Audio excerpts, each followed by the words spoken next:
Today's speech by the head of MI5, Andrew Parker, has been presented as a first, the first time the head of the UK's Domestic Intelligence Service has delivered a speech abroad, specifically at a conference of security heads in Berlin.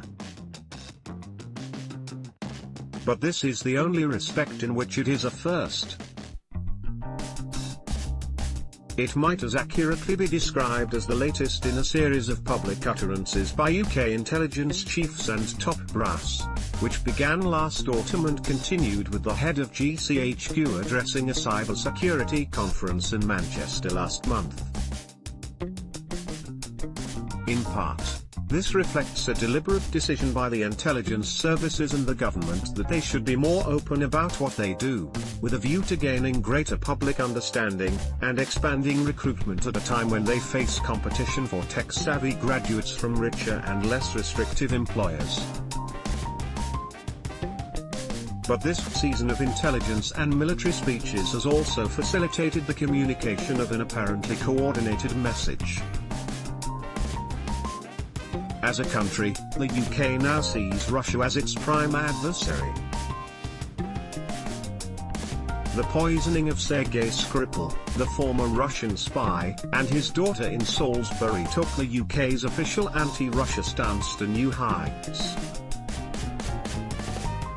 And its diplomatic success in persuading so many other countries to expel Russian diplomats in protest, the biggest ever collective expulsion of security agents, we were told, seems to have emboldened London to view itself as the potential leader of an international anti-Russia front, as The Guardian recently reported.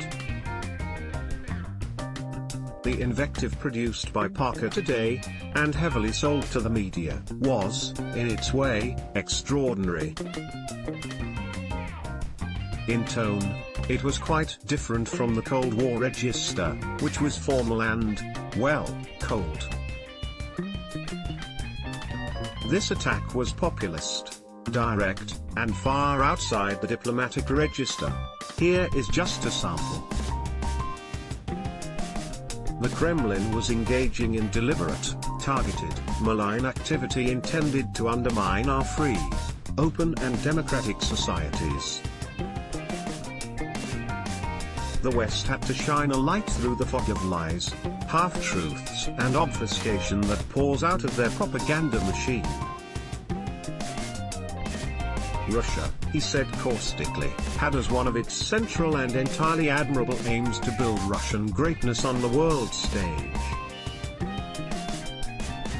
But it had repeatedly chosen to pursue that aim through aggressive and pernicious actions by its military and intelligence services. In so doing, it risked becoming a more isolated pariah.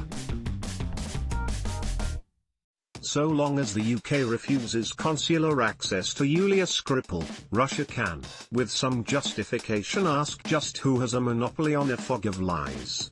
Photograph, Rex/Shutterstock. Now, it is hard to know what to make of all this, other than to point out that he was speaking to fellow security chiefs. Maybe, among themselves, they find it more morale-boosting to demonize an old enemy than to take on adversaries that have emerged more recently, are more complicated and against which they have so far perhaps had less success.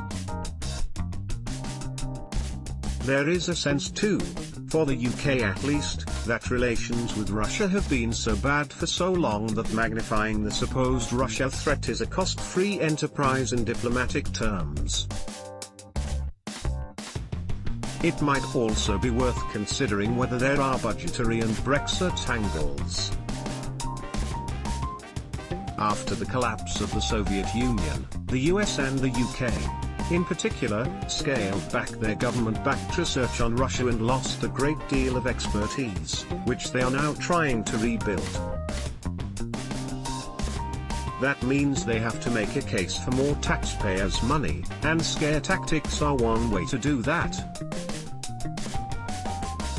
For the UK, there may also be the fear that it will find the European Union less inclined to keep London in the intelligence loop, And, at a time when the US is looking a far less reliable ally, it might make sense to play up the Russian bogeyman, not least as Vladimir Putin begins his fourth term in office.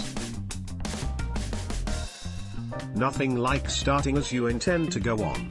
Yet it is still difficult to see the sense in this. Russia has become inured to UK scolding of this kind, and treats it with contempt, as its social media or response to Parker's speech shows.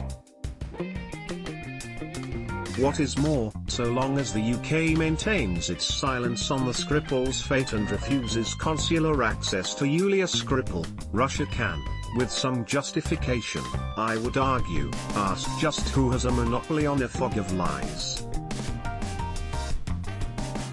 Nor will the tone necessarily chime well with official views of Russia in Germany and France, which are not necessarily less tough in practice, but certainly more nuanced, and better informed. The UK seems intent, despite recent legislation about dubious money in London, in keeping its diplomatic and business relations with Russia in separate boxes.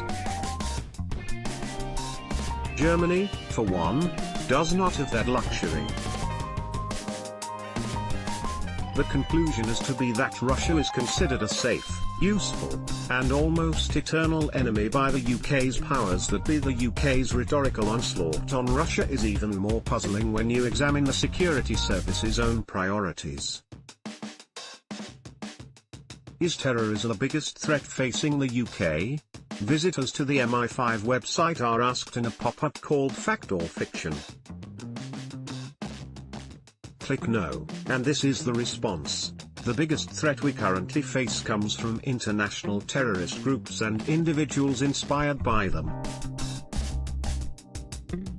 Terrorist organizations in Northern Ireland also continue to pose a serious threat. Now it is true that the threat from terrorism and Islamic State was also broached by Parker in his speech, but this was not the section spun in advance to the media. It was not the aspect MI5 wanted above all to be noticed. So the conclusion is to be that Russia is considered a safe, useful, and almost eternal enemy by the UK's powers that be. Some of us may hope for something better, but it seems a long way away. Mary Dejevsky is a former foreign correspondent in Moscow.